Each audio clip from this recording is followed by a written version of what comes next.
ما کان لنبی والذین آمنوا ان یستغفروا للمشرکین، اللہ نے اعلیٰ درجے کے مسلمانوں کا تذکرہ کیا جن کو مجاہد کہا جاتا ہے، جو اپنی جان اور مال کو بیچ چکے ہیں۔ اب منافقین کا تذکرہ بھی ہو چکا، اب عام مشرکین کا تذکرہ ہے۔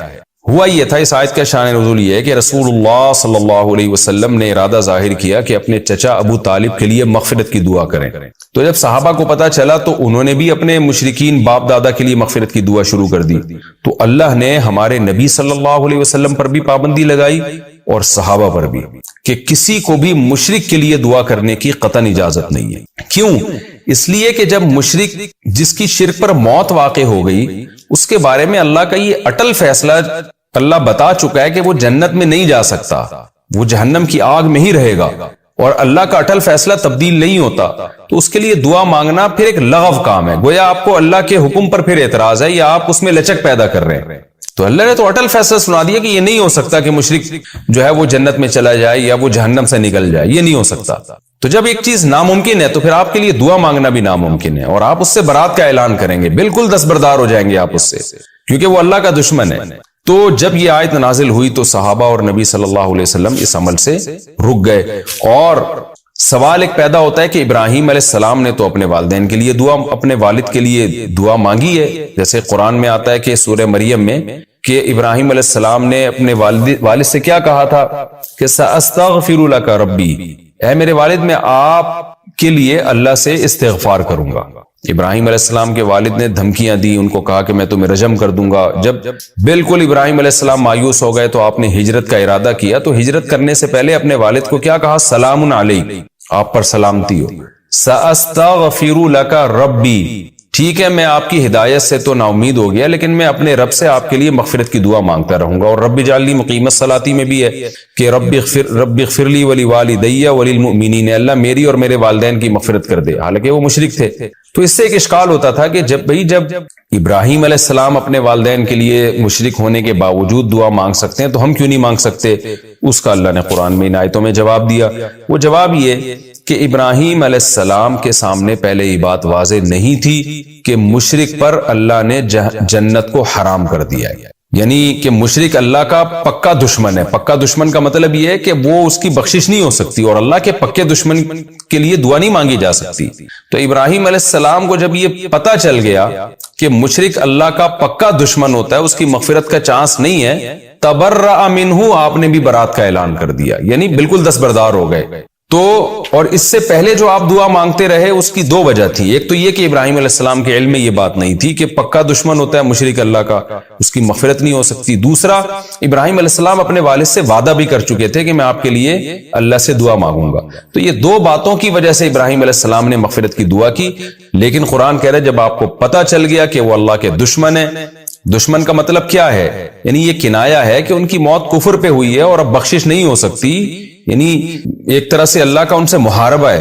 تو ظاہر ہے دشمن کے لیے دعا مانگنا تو یہ ایسا ہی ہے نا کہ آپ بھی دشمنی لے رہے ہیں اپنے دوست سے، یعنی کہتے ہیں نا کہ دوست کا دشمن بھی آپ کا دشمن ہونا چاہیے، اس کے لیے مغفرت کی دعا نہیں ہونی چاہیے۔ تو جب ابراہیم علیہ السلام کو یقین ہو گیا تو پھر ابراہیم علیہ السلام نے بھی دعا مانگنا چھوڑ دی۔ تو قرآن کہہ رہا ہے ما کان لنبی، نہیں ہے کسی نبی کی شان، والذین آمنوا، اور ان لوگوں کی شان کہ جو ایمان لائے، ان کے لائق ہی نہیں ہے۔ کیا لائق نہیں ہے؟ ان یستغفروا للمشرکین، کہ وہ مشرکین کے لیے استغفار کریں، ولو کانوا اولی قربا، اگرچہ وہ مشرکین ان کے قرابت دار ہی کیوں نہ ہو، رشتہ دار ہی کیوں نہ ہو، من بعد ما تبین لہم، بعد اس کے کہ ان مسلمانوں کے سامنے واضح ہو جائے، انہم اصحاب الجحیم، کہ یہ مشرک جہنم والے ہیں۔ جب واضح ہو گیا، آیتیں نازل ہو گئی کہ یہ جہنم میں ہی جلیں گے، تو اب مومن یا پیغمبر کے لیے جائز نہیں ہے، لائق نہیں ہے ان کے لیے کہ وہ اس مشرک کے لیے دعا مانگے۔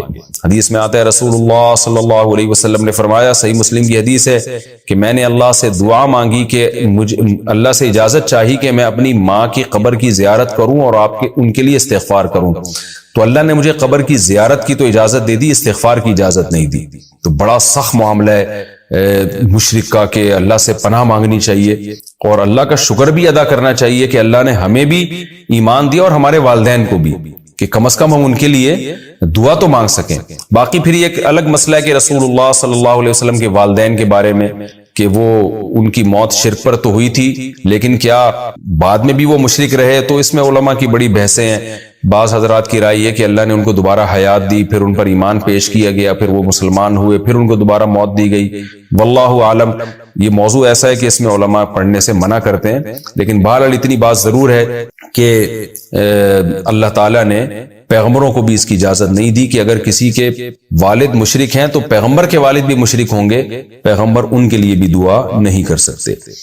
تو آگے قرآن کہہ رہا ہے وَمَا كَانَ اسْتِغْفَارُ إِبْرَاهِيمَ لِأَبِيهِ، اور نہیں تھا ابراہیم کا استغفار کرنا اپنے باپ کے لیے، إِلَّا عَن مَوْعِدَةٍ، محض ایک وعدے کی بیس پہ تھا، وہ وعدها إِيَّاهُ، جو وعدہ انہوں نے کیا تھا، إِيَّاهُ اپنے باپ سے، اس سے یعنی اپنے باپ سے. فلما تبین له، لیکن جب ابراہیم کے سامنے واضح ہو گیا انه عدو للہ، کہ ان کے والد اللہ کے دشمن ہیں. یہ کنایہ ہے، یعنی یہ بتانے کے لیے کہ وہ پکے جہنمی ہیں، پکے آگ میں جلنے والے ہیں، یہ مطلب ہے دشمن ہونے کا. تبرأ منہ، تو آپ بھی بری ہو گئے، کیونکہ اب آپ کو پتا تھا اب دعا مانگوں گا تو اللہ مجھ سے ناراض ہو جائے گا. ان ابراہیم، بے شک ابراہیم، لأواہ، بہت زیادہ نرم دل، حلیم، بردبار تھے. کیا مطلب؟ ان کے والد نے اتنا ستایا ابراہیم علیہ السلام کو، قتل کی دھمکیاں دیں اور رجم کی دھمکیاں دیں، اور سورہ مریم میں کیا آتا ہے، ابراہیم علیہ السلام پھر بھی بڑے احترام سے بات کرتے رہے، یا ابتی، اے میرے پیارے والد، اے میرے پیارے والد. اس پہ بھی جب ابراہیم علیہ السلام کا انداز پیارے والد، پیارے والد، اس طرح کر کے نصیحت کر رہے ہیں، اور باپ کی طرف سے الٹا رجم کی پتھر سے مارنے کی دھمکیاں آ رہی ہیں. تو اس پہ بھی ابراہیم علیہ السلام کیا کہہ رہے ہیں، سأستغفر لک ربی، کہ میں اپنے رب سے آپ کے لیے توبہ استغفار کروں گا.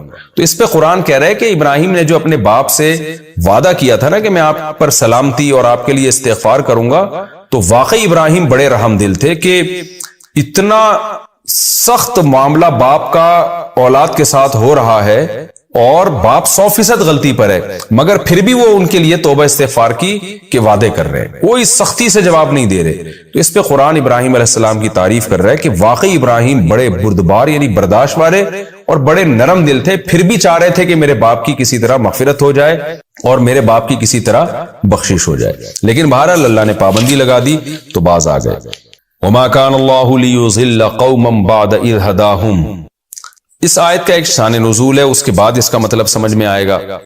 صحابہ کرام پر جب اللہ نے پابندی لگائی نا کہ آپ اپنے مشرک والدین کے لیے دعا نہیں کر سکتے، تو اب ظاہر ہے ان لوگوں میں تقویٰ تھا، اخلاص تھا. بہت سے حضرات ڈر گئے کہ ہم سے تو بڑا گناہ ہو گیا، ہم اپنے ماں باپ کے لیے دعا کرتے رہے ہیں، رشتہ داروں کے لیے جو مشرک تھے ان کے لیے دعا کرتے رہے، شرک پر جن کی موت ہو گئی. اور آپ کو پتا ہے گناہ کرنے سے انسان کے دل میں گمراہی پیدا ہوتی ہے، وہ اور زیادہ گناہوں کی طرف مائل ہوتا ہے. تو بعض صحابہ کو یہ خیال آیا کہ ہم نے جو یہ غلط کام کیا تو اس سے کہیں ہمارے دل میں سیاہی پیدا نہ ہو جائے اور ہم مزید گمراہی کی طرف نہ چلے جائیں. بار بار قرآن میں آتا ہے نا ختم اللہ علی قلوبہم، اللہ دلوں پہ مہر لگا دیتا ہے، اللہ اور گمراہ کر دیتا ہے ایسے لوگوں کو. تو وہ ڈر گئے کہ ہم سے گناہ ہوا ہے تو ہم میں مزید گمراہی نہ ہو جائے. اس پہ قرآن نے تسلی دی کہ اللہ جب کسی قوم کو ہدایت دیتا ہے تو اس کے بعد اللہ خود سے ان کو گمراہ نہیں کرتا جب تک کہ ان کو بچنے کی چیزیں خود بتا نہ دے.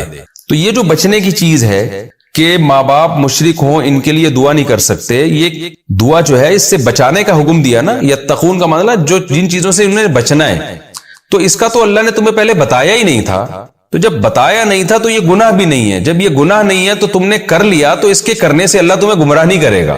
یہ مفہوم ہے اس آیت کا کہ اللہ ظالم تھوڑی ہے.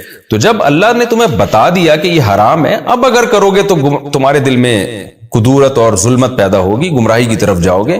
جب تک بتایا نہیں ہے تو اس وقت اگر تم نے یہ کام کیا تو اس کی وجہ سے اللہ تمہیں گمراہ نہیں کرے گا. تو اب میں اس کا ترجمہ کرتا ہوں، وما کان اللہ لیضل قوما، اللہ ایسا نہیں ہے، یعنی یہ نہیں کہا کہ وما اللہ نہیں ہے، بلکہ کان اللہ، اللہ ایسا ہے ہی نہیں. یہاں کانا کا مطلب ہوتا ہے ایسا نہیں ہے، اللہ تعالیٰ ایسی ذات نہیں ہے لیضل قوما کہ وہ کسی قوم کو گمراہی کی طرف لے جائے، اس کے دل پہ مہر لگا دے. بعد اذ ہداہم، بعد اس کے کہ اللہ نے اس کو ہدایت بھی دی ہو، یعنی جیسے صحابہ کرام تھے جن کو اللہ نے ہدایت دی تو اب اللہ تمہیں گمراہ نہیں کرے گا. حتیٰ اس وقت تک یبین لہم ما یتقون، جب تک ان کے سامنے واضح نہ کر دے ما وہ چیزیں یتقون جس سے انہوں نے بچنا ہے. جب تک خود واضح نہیں کرے گا تو اللہ خود سے گمراہ نہیں کرتا. ہاں جب واضح کر دے گا کہ ان چیزوں سے بچنا ہے، پھر اگر تم ان چیزوں سے نہیں بچو گے پھر تمہارے دلوں پہ مہر لگائے گا وہ، اس سے پہلے نہیں لگائے گا وہ۔ تو اللہ نے تم پر یہ چیز حرام ہی نہیں کی تھی، لہذا اگر اس سے پہلے تم اگر اپنے ماں باپ، مشرک ماں باپ یا رشتہ داروں کے لیے مغفرت کی دعا کرتے رہے ہو تو اس سے تمہاری روحانی قوت پہ کوئی اثر نہیں پڑے گا اور تمہارے دل میں کوئی ظلمت پیدا نہیں ہوگی، کیونکہ وہ اس وقت تک یہ کام ناجائز تھا ہی نہیں۔ ان اللہ بکل شیء علیم، بے شک اللہ ہر چیز کو جاننے والا ہے۔ ان اللہ لہ ملک السماوات والارض، پھر صحابہ کو مزید تسلی دی جا رہی ہے کہ پھر بھی خیال ہوتا تھا نا بھئی کام تو بہرحال غلط تھا تو دل میں ظلمت تو پیدا ہوگی، تو اللہ بتا رہے ہیں کہ بادشاہی اللہ کے ہاتھ میں ہے، جب تک اس کا ارادہ نہیں ہوگا تمہارے دل میں ظلمت پیدا نہیں ہوگی۔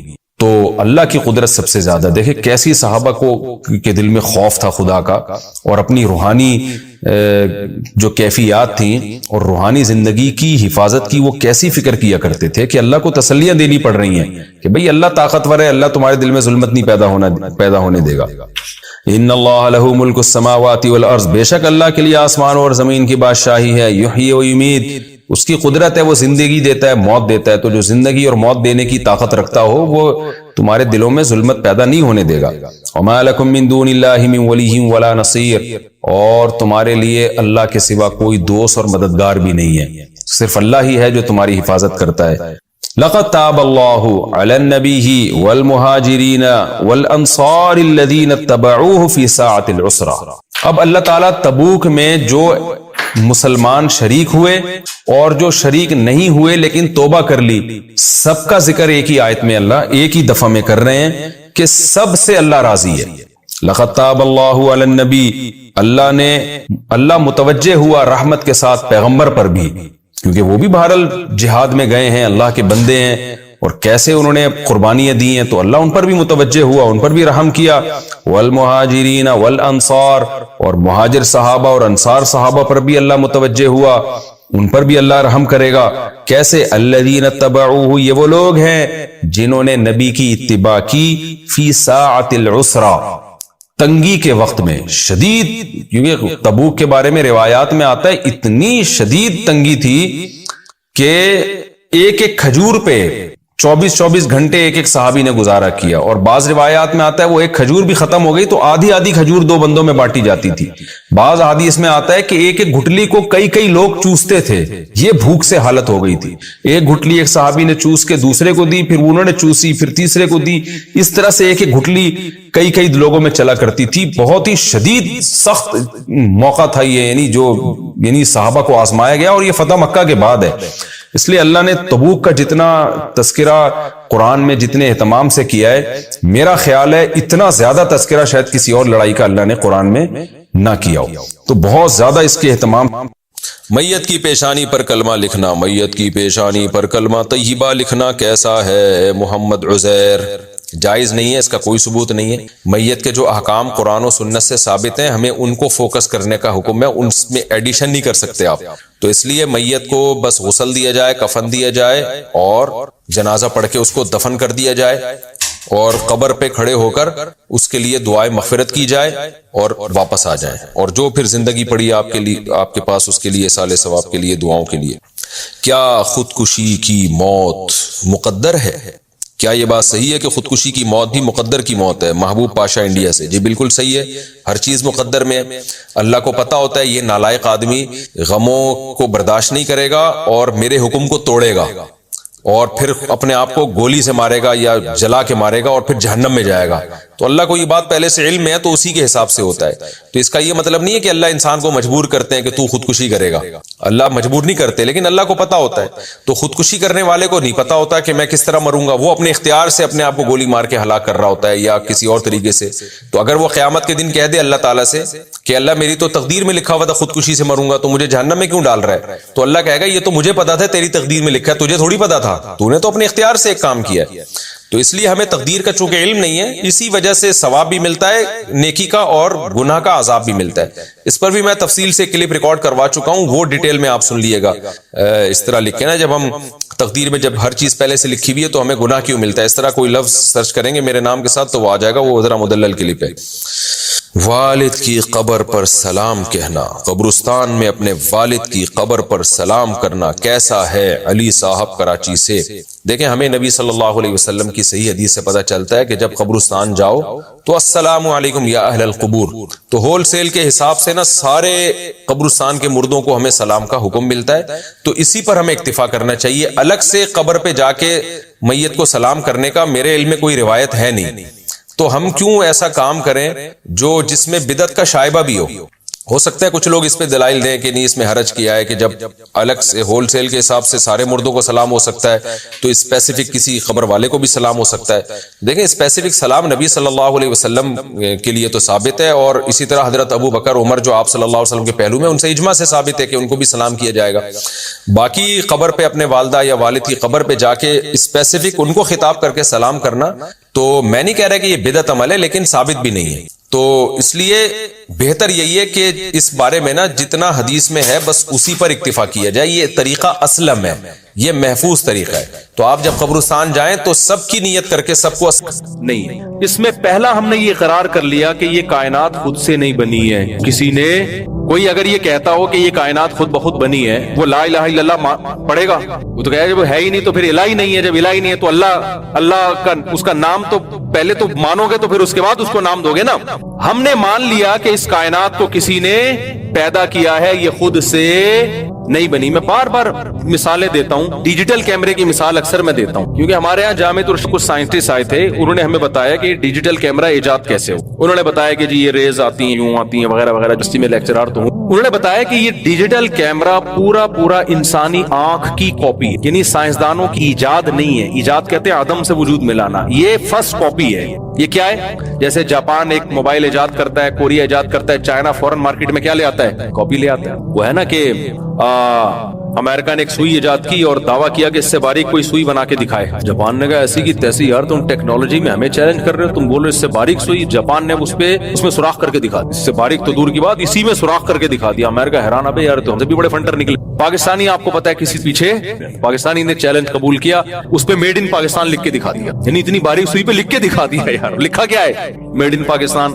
تو اب آپ مجھے بتاؤ، اوریجنل بنانا مشکل ہے، یہ کاپی اوریجنل جیسی نہیں ہوئی۔ اوریجنل جب موبائل بنا تھا لاکھوں کروڑوں سال بعد جا کے بنا ہے نا۔ آدم علیہ السلام تو پتہ نہیں کب سے آئے ہوئے تھے، ترقی کرتے کرتے کرتے کرتے کرتے کرتے ایک سائنسدان مرا، اس نے اپنی نالج آگے پارسل کی، اس نے پھر آگے پارسل کی، تھوڑی سی مزید ترقی ہوتے ہوتے ہوتے ہوتے بندر کی دم غائب ہو رہی ہے ڈارون کے مطابق، اور ہماری ترقی انتہا کو پہنچ رہی ہے۔ تو بندر کی کوئی دم غائب نہیں ہوئی ہے، یہ میں بتا دوں آپ کو۔ بندر جیسا کروڑوں سال پہلے تھا آج بھی ویسے ہی ہے، اور انسان جیسا لاکھوں سال پہلے تھا آج بھی ویسے ہی۔ میں سائنسدانوں سے کہتا ہوں اگر ہم بندر تھے، دم کہاں ہے ہماری؟ یا تو ہمیں دم چاہیے یا دم کے پیسے چاہیے۔ صحیح بات ہے نا یار، کیا بات ہے، پورا پارٹی آپ نے غائب کر دیا ہمارا یار۔ تو نہ دم دے رہے ہو نہ دم کے پیسے دے رہے ہو۔ تو خیر میں یہ آپ سے عرض کر رہا تھا، میری سپیڈ تھوڑی تیز ہے تاکہ جلدی بیان ختم ہو جائے۔ تو میں یہ عرض کر رہا تھا آپ سے کہ دیکھو ڈیجیٹل کیمرہ ہے، یہ انسانی آنکھ کی کاپی ہے۔ یہ میں اپنی طرف سے نہیں کہہ رہا، میں نے سائنسدانوں سے سنا ہے،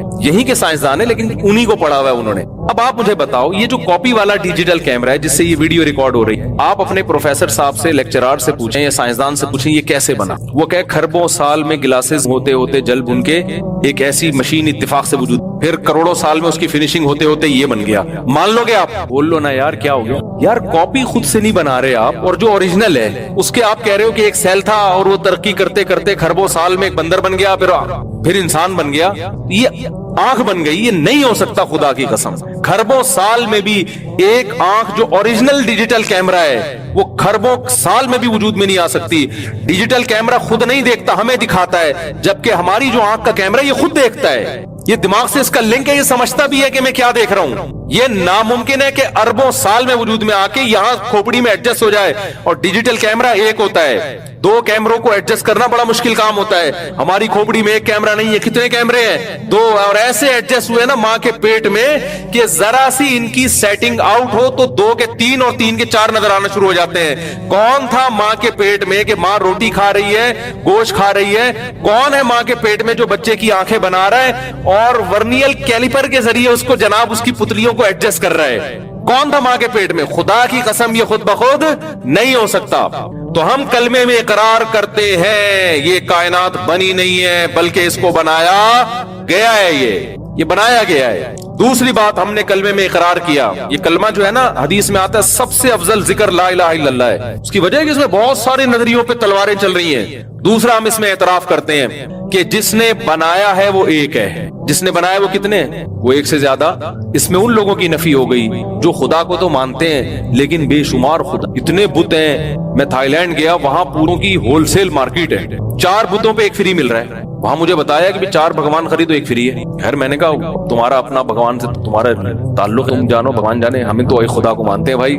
صحیح ہے نا.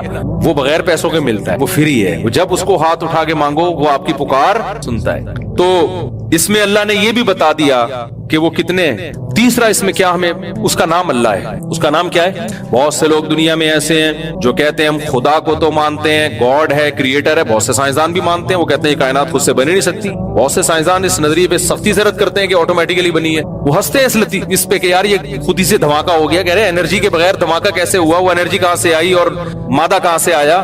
انرجی مادے میں کنورٹ ہوئی ہے تو انرجی تو پہلے سے کہیں سے آئی ہوگی نا. عدم سے تو کچھ بھی نہیں آ سکتا, تو کوئی ذات ہے. لیکن وہ کہتے ہیں ہم یہ کیوں مانے کہ وہ اللہ ہے؟ مسلمانوں کو ہم کیوں لفٹ کرائیں؟ میں سمجھا پا رہا ہوں بھائی, ہم کیوں مانے کہ اللہ ہے؟ بس ہے, کوئی خدا ہے, کریٹر ہے, بنایا ہے, اس کا نام اللہ. یہ ہمیں کہاں سے پتا چل گیا؟ کیونکہ اگر وہ مانیں گے کہ وہ اللہ ہے تو پھر قرآن ماننا پڑے گا, پیغمبروں کو ماننا پڑے گا, پھر نماز ہے, پھر زکوٰۃ ہے, پھر مولوی کو بیچ میں لانا پڑے گا کہ طلاق ہو گئی ہے کہ نہیں ہو گئی ہے, وراثت میں کس کا ہے, یہ کتنی شادیاں کر سکتا ہوں, کتنی نہیں کر سکتا. وہ کہتے ہیں یہ تو ریاست بتائے گی آپ کو, مولویوں سے کیوں پوچھ؟ تو یہ سارے نا لوازمات اس کے بیچ میں آ جائیں گے. تو انہوں نے کہا وہ ہے مگر وہ اللہ بولو نہیں. ہم ان سے کہتے ہیں کہ دیکھو ایک خدا وہ ہے جو اپنے بندوں سے تعلق, جس نے موسیٰ کلیم اللہ کو بھیجا, جس نے آدم کو بھیجا, نوح علیہ السلام کو بھیجا, جو کلام نازل کرتا ہے تورات کی شکل میں, انجیل کی شکل میں, قرآن کی شکل میں. اس میں ہمیں پورا اس کا انٹروڈکشن مل رہا ہے. یہ بھی پتا چل رہا ہے کہ یہ اس کا تعارف کیا ہے, اللہ لا الہ الا هو الحی القیوم. جب ہم پوچھتے ہیں کہ تیرا تعارف کیا, وہ کہتا ہے میں وہ ذات ہوں جس کے سوا کوئی عبادت کے لائق نہیں, لا تاخذ سنۃ ولا نوم, اسے نہ نیند آتی ہے نہ اونگ آتی ہے, لہ ما فی السماوات و ما فی الارض, ساری کائنات کا تن تنہا میں مالک ہوں, یعلم ما بین ایدیہم وما خلفہم, جو ہو چکا, جو ہو رہا ہے, جو ہوگا, سب کچھ جانتا ہوں میں. کن باتوں سے خوش ہوتا ہوں یہ بھی بتا رہا ہے, کن باتوں سے ناراض ہوتا ہوں یہ بھی بتا رہا ہے. وہ کہہ رہا ہے کہ میں توحید سے خوش ہوتا ہوں, کوئی میری عبادت کرے, اطاعت کرے, اس سے خوش ہوتا ہوں, کوئی میرے لیے غریبوں کو کھانا کھلائے, اس سے خوش ہوتا ہوں, کوئی گھر میں مسکرا کے داخل ہو, اس سے خوش ہوتا ہوں, بد اخلاق لوگوں سے خوش نہیں ہوتا, زنا کرنے والوں سے خوش نہیں ہوتا, سود کھانے والوں سے خوش نہیں ہوتا. وہ پورا اپنا انٹروڈکشن کروا رہا ہے. اس کا نام ہے اللہ. اللہ کے علاوہ اگر کوئی اور خدا ہے تو وہ چپ بیٹھا ہوا ہے. وہ ہم انگریز سے پوچھتے ہیں اگر اللہ کے علاوہ کچھ اور ہے تو وہ کیا کہہ رہا ہے؟ وہ کہنے کچھ بھی نہیں کہہ رہا. وہ کون سی کتاب ہے بھائی جس میں اس کے حکام لکھے ہیں؟ کہہ رہے کوئی کتاب نہیں. ہم کہتے ہیں یار مجھے ایک بات بتاؤ, ایک ملک نے 2 سفیر بھیجے, ایک سچی مچی کا سفیر ہے. امریکہ نے 2 سفیر بھیجے آپ کے پاس, ایک ہے سچی مچی کا اور ایک ہے جھوٹی موٹی کا. سچی مچی کا آ کے آپ کو پیپر بتا رہا ہے کہ امریکہ نے یہ پیغام بھیجا ہے کہ اڈے دے دو ہمیں ورنہ ایسی کی تیسی کر دیں گے, یا کوئی اور اچھا پیغام لے آؤ نا, ہمیں ایسا دھمکیاں کیوں لے کر آ رہے ہیں؟ امریکہ نے کہا ہے کہ میں آپ کی حکومت اب گر رہی ہے, پیٹرول سے سنا ہے کہ بیویاں بھی مارکیٹ سے شارٹ ہونے لگی آپ لوگوں کی, تو اب میں آپ کو IMF سے قرضہ دلوا رہا ہوں. وہ پورا ایک اس کے پاس پیکج ہے اور اس کے پاس سند ہے, اسٹیمپ ہے, سب کچھ ہے. دوسرا گھننا بنا ہوا ہے چپ, وہ بول ہی نہیں رہا کہ یہ جھوٹ بول رہا ہے, میں ہوں اچھا, میں صحیح ہوں, میں اصل سفیر میں ہوں. وہ کیا بنا ہوا ہے؟ وہ چپ کر کے بیٹھا ہوا ہے. ہم تو بھائی پھر اسی سفیر سے ڈیلنگ کریں گے یار جس کے پاس پیپر بھی ہے, آرڈر بھی ہے. اب جب یہ اوریجنل سفیر چلا گیا تو جھوٹی موٹی والے نے بولا کہ اصل تو میں تھا. ہم رکھ کے تھپڑ لگائیں گے نہیں لگائیں گے؟ اب تو بتا رہا ہے ابے گھنٹے سے تو وہ تقریر کر رہا ہے. میں اس سے ایک اور اچھی چٹکلے والی مثال بتاتا ہوں. ہمارے ایک دوست کی شادی نہیں ہو رہی تھی, یہ مثال جلدی سمجھ میں آئے گی آپ لوگوں کو. وہ مجھے لے گئے کہیں پیغام, پرانی بات ہے 2006 کی بات ہے میرا خیال ہے. وہ مجھے لے گئے سفارشی بنا کے. اب میں مولوی تھا تو میں نہا دھو کے صاف ستھرے سفید کپڑے, کاٹن کلف پہنے, میں نے کہا تھوڑا لڑکی کے ابا پہ رو پڑے گا, سفارش قبول کریں گے میری. پگڑی چھگڑی باندھ کے میں چلا گیا. اب میں جب جا کے بیٹھا ہوں تو لڑکی کے ابا سمجھ رہے ہیں کہ میں آیا ہوں اپنے رشتے, تیار میں ہوا تھا. اب وہ مجھ سے بات کر رہے ہیں, بیٹا آپ کی تنخواہ کتنی ہے؟ میں نے تنخواہ کتنی, 2-3 سوال کیے تو میں نے فوراً کہہ دیا حضرت میں ان کے رشتے کے لیے آیا. میرا فرض بنتا تھا نا, میں نے فوراً کہہ دیا میں نہیں ہوں, کون ہے یہ ہیں. اگر میں گھننا بن کے تنخواہیں بتاتا رہتا اور یہ ہیں اور یوں ہیں اور گھنٹہ اور پوری میں ڈیٹیل بتاتا, وہ کہتے چلو میری طرف سے قبول ہے, پھر میں آخر میں کہتا کہ اصل میں تو یہ ہے. وہ رکھ کے تھپڑ لگاتے کہ نہیں لگاتے کہ اگر اصل یہ ہے تو پہلے سوال میں ہی بتا دیتا نا, گھنٹے سے کیوں بیٹھا ہوا ہے وہ؟ تو نہ میری ہوتی نہ اس کی ہوتی, وہی تو پھر بھی نہیں کسی کی. لیکن ایک بات کر رہا ہوں میں, نہ میری ہوتی نہ اس کی ہوتی. تو بھائی اگر اللہ خدا نہیں ہے تو جب اللہ معاذ اللہ اگر جھوٹا ہے تو وہ کہہ رہا ہے میں نے موسیٰ کو بھیجا, قرآن نازل کیا, پیغمبروں کو بھیجا, اپنا انٹروڈکشن کروا رہا ہے, تو جو اوریجنل سچی مچی کا ہے وہ آ کے بتاتا کیوں نہیں ہے کہ یہ غلط ہے؟ وہ ہزاروں سال سے چپ بیٹھا ہوا ہے, اب بھی بیٹھا ہوا ہے اور بیٹھا ہی رہے گا, تو اس کو بیٹھا ہی رہنے دو, اس کو لفٹ کرانے کی کوشش. ہم اس خدا کو مانیں گے جو ہم سے کلام کرتا ہے, جو کہتا ہے, بتاتا ہے کہ کیا مجھے پسند ہے اور کیا مجھے ناپسند ہے, کن باتوں سے میں خوش ہوتا ہوں, کن باتوں سے میں ناراض ہوتا ہوں. وہ اللہ کے علاوہ کوئی اور ہے نہیں. تو لا الہ الا اللہ میں ہم اقرار کرتے ہیں کہ جو کریٹر ہے, گاڈ ہے, اس کا نام کیا ہے؟ اللہ ہے. یہ کتنی باتیں ہو گئی؟ میں اشارے بھی کر رہا ہوتا ہوں تاکہ 3 باتیں ہو. ذہانت بہت ہے نا آج کل. وہ ایک آدمی تھا گرو ہوتے ہیں نا گاؤں دیہاتوں میں کہ چیلے ہوتے ہیں, تو اکثر گرو ہوتے بے وقوف. تو گرو جو تھا بڑا بے وقوف تھا نا سردار, اس نے اپنے چیلے سے کہا یار لوگ مجھے کہتے بھی دیا ہے کہ ہم کس سے مانگیں؟ اللہ سے. اللہ سے مانگیں اور مانگیں, یعنی اللہ کے علاوہ کسی اور سے نہیں مانگے, اور اللہ سے بھی باقاعدہ مانگیں, یعنی مانگنے کا عمل جاری رکھیں. آج جہاں باقی عبادتوں میں سستی ہو رہی ہے, دعاؤں میں بھی لوگ پیچھے چلے جا رہے ہیں. مانگتے ہی نہیں ہیں, اور مانگتے ہیں تو پتہ نہیں کس اسٹائل سے مانگتے ہیں, توجہ نہیں ہوتی. اجتماعی دعاؤں پر زیادہ زور ہے, انفرادی پر زور نہیں ہے. کہیں مجمع دعا مانگ رہا ہوتا تو ہاتھ اٹھا کے آمین آمین شروع کر دیں گے, بس ٹھیک ہے وہ بھی جائز ہے. لیکن دعا میں جو اصل ہے وہ انفرادی ہے. دیکھیں, جب آپ کسی سے اپنی حاجت پوری کرنے کے لیے, کچھ مانگنے کے لیے جاتے ہیں, تو اکثر آپ کی کوشش ہوتی ہے کہ اس سے اکیلے میں ملوں. اکثر کوشش کیا ہوتی ہے؟ سب کے سامنے نہیں, بلکہ آپ اس کو لیں گے بھائی تھوڑی دیر کے لیے, ذرا مفتی صاحب آپ سے کام ہے. ایسا ہی ہوتا ہے نا, ذرا چھاؤں میں آ جائیں تھوڑی دیر کے لیے. لوگ کہتے ہیں نا, مفتی صاحب کہہ رہے ہیں بھائی یہیں پوچھ لو, کہہ رہے ہیں نہیں ذرا سائڈ پہ آ جائیں. تو سائڈ پہ جانے کے بعد پھر آپ کہتے ہیں یہ مسئلہ ہے, فلانا مسئلہ ہے, ڈمکانا مسئلہ ہے. تو سائڈ پہ لے جانے سے بعض دفعہ یہ بھی ہوتا ہے کہ سب کے سامنے آدمی اپنی بات نہیں لانا چاہ رہا ہوتا, اور بعض دفعہ یہ بھی ہوتا ہے کہ میں اپنی بات توجہ کے ساتھ سنا سکوں. تو دعا میں انسان, اللہ تو سب کی بات سنتا ہے, مجمع میں بھی اور تنہائی میں بھی, لیکن آپ دعا مانگنے میں جو آپ کی طبیعت لگے گی, توجہ سے مانگو گے, وہ تنہائی میں زیادہ شوق سے, زیادہ رغبت سے مانگ سکتے ہو. اجتماع میں ایسی رغبت اور ایسی شوق سے انسان دعا نہیں مانگ سکتا. تو انفرادی دعائیں ہی ختم ہوتی جا رہی ہیں. قرآن مجید میں اللہ تعالیٰ نے رمضان کی جو آیتیں ہیں ان آیتوں کے بعد ذکر کیا, وَإِذَا سَأَلَكَ عِبَادِي عَنِّي فَإِنِّي قَرِيب. اے نبی ان سے کہہ دیجئے کہ جب یہ مجھ سے میرے بارے میں پوچھیں تو آپ ان کو بتا دیں کہ میں بہت قریب ہوں تمہارے. اجیب دعوت الداعی اذا دعان, جب کوئی پکارنے والا, دعا مانگنے والا مجھ سے دعا مانگے گا تو میں اس کی پکار کا جواب بولے بھائی, اس پکار کا جواب دوں گا. پکار کا جواب دینے کا مطلب کیا ہوتا ہے؟ قبول کروں گا اس کی دعا. جواب کا یہ مطلب نہیں کہ اچھا میں نے سن لیا ہے, چلو.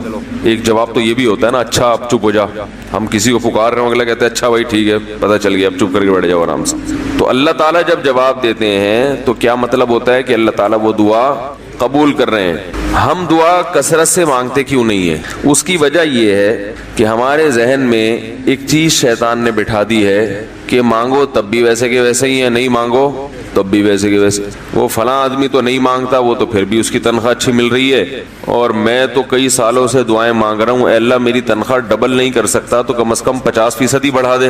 تو میں تو وہیں کا وہیں ہوں, میری تنخواہ میں تو کوئی اضافہ ہو نہیں رہا. تو ہم تو دیکھتے ہیں کہ ادھر دعا مانگو کچھ بھی نہیں ہو, سوائے ثواب کے کچھ بھی نہیں ملتا. یہ وہ چیز ہے جو انسان کو دعاؤں سے روکتی ہے. حالانکہ ہم پیغمبروں کی زندگی دیکھتے ہیں تو بات بات پر دعائیں مانگتے تھے, بہت کثرت سے, بہت زیادہ. نوح علیہ السلام, اچھا اللہ نے ان کی دعاؤں کو قرآن میں ذکر بھی کیا ہے. مناجات مقبولہ ایک دعاؤں کی کتاب ہے. حضرت مولانا اشرف علی تھانوی رحمہ اللہ تعالیٰ نے قرآن اور حدیث کی دعاؤں کو ایک چھوٹی سی کتاب میں جمع کر کے ایک ہفتے پہ ڈیوائیڈ کر دیا ہے اس کو, کہ آپ روزانہ ان میں سے ایک حصہ پڑھیں گے تو پورا ہفتے میں وہ تقریباً تمام دعائیں کور ہو جائیں گی جو قرآن و سنت میں بیان کی گئی ہیں. وہ کتاب ضرور خریدیں, رکھیں اپنے پاس. مناجات مقبولہ کے نام سے. تو ہم دعا کیوں نہیں مانگتے؟ مسئلہ ہمارے ساتھ یہ ہے کہ ہم کہتے ہیں کہ جو مانگتا ہے وہ بھی وہیں کا وہیں، اور جو نہیں مانگتا ہے وہ بھی کوئی سرخاب کے پر تو لگ نہیں جاتے کوئی مانگ رہا ہو تو. یہ وہ مسئلہ ہے جس کی وجہ سے لوگ دعائیں مانگنے میں بخل سے کام لیتے ہیں، جبکہ پیغمبر کثرت سے دعائیں مانگا کرتے تھے، بہت زیادہ. جو پچھلی آسمانی کتابیں ہیں ان میں لکھا ہوا ہے کہ یعقوب علیہ الصلوۃ والسلام اتنی کثرت سے دعائیں مانگا کرتے تھے کہ سجدے میں جا کے کہ ان کے یہ جو گھٹنے ہیں اور سر میں سخت نشان بن چکے تھے، وہ جگہ زمین پہ لگ لگ کے سخت ہو جاتی ہے نا. تو اتنی کثرت سے دعائیں، اتنی کثرت سے دعائیں. ہم نے جن بزرگوں کے ساتھ ٹوٹا پھوٹا وقت گزارا ان کو دیکھا کہ وہ دعا بہت لمبی لمبی دعائیں مانگا کرتے تھے، بہت لمبی. ہمارے شیخ کے سامنے جب کوئی آیا کرتا تھا دعا کے لیے کہتا تو ہاتھ اٹھائے بغیر ویسے ہی اس کو ایک دعا کا جملہ کہہ دیا کرتے تھے. تو کسی نے کہا کہ آپ ہاتھ اٹھا کے اس کے لیے دعا کیوں نہیں مانگتے؟ تو فرماتے تھے کہ جب میں ایک دفعہ ہاتھ اٹھا لیتا ہوں تو پھر اتنی آرام سے نیچے گراتا نہیں، کیونکہ پھر اللہ کے دربار میں اب ہاتھ اٹھا لیے تو پھر تو ایسا ان کا دل لگتا تھا، مانگتے چلے جاتے تھے، مانگتے چلے جاتے تھے. تو بات یہ ہے کہ جب یہ یقین پیدا ہو جائے کہ جس خالق نے ہمیں پیدا کیا ہے اور جس نے ہمیں مانگنے کا حکم دیا ہے اس کے سامنے جب ہاتھ اٹھا کے گڑ گڑائیں گے تو وہ تھوڑا نہیں دے، وہ دعا لازمی قبول کرے گا، اور وہ لازمی ہماری مانگی ہوئی چیزیں ہمیں عطا کرے گا. یہ جذبہ اور یہ نیت جب انسان میں پیدا ہو جائے تو پھر اس کا دعاؤں میں دل لگتا ہے. کیسے نہیں لگے گا؟ آپ سوچیں کہ آپ کو کوئی بتا دے کہ یہ جو سیٹھ صاحب ہیں بہت بڑے، آپ جا کے ان سے مانگو، یہ ٹائم نکال کے بیٹھے ہوئے ہیں، جتنا مانگو گے، جو مانگو گے یہ دیں گے. تو اب آپ بتاؤ، آپ یہ کہو گے کہ میرے پاس مانگنے کا ٹائم نہیں ہے؟ ایسے موقع پہ آپ یہ کہو گے؟ آپ جائیں گے اور بسم اللہ کر کے شروع ہو جائیں گے. آپ بولیں گے سر یہ مجھے 10 فائلیں چاہیے بحریہ ٹاؤن کی. آپ سوچو گے 10 نہیں ملی تو 9 تو مل جائیں گے. سر مجھے یہ بھی چاہیے، مجھے یہ بھی چاہیے، مجھے یہ بھی چاہیے، اور آپ کو یقین ہو کہ یہ دے رہا ہے تو آپ کبھی بھی کنجوسی سے کام نہیں لو. پھر آپ یہ نہیں کرو گے کہ آپ مانگتے ہوئے جو ہے نا اس سے آپ جب مانگ رہے ہو تو آپ کی کبھی ادھر دیکھ رہے ہو، کبھی ادھر دیکھ رہے ہو، کبھی ناک میں انگلی گھما رہے ہو، کبھی سر میں کھجا رہے ہو. کوئی آ کے اس دوران آپ کو چھیڑے گا تو آپ کہو گے یہاں سے دفع ہو جاؤ. ابھی میں کام کر رہا ہوں، ایک بندہ سخاوت جوش میں آیا ہوا ہے ابھی اور فائلیں بحریہ ٹاؤن کی فری میں بانٹ رہا ہے. اس نے کہا بھائی جتنی مانگو گے دے دوں گا اور جو مانگو گے دے دوں گا. تو ابھی تو میرے پاس ٹائم کم ہے، مقابلہ بہت سخت ہے.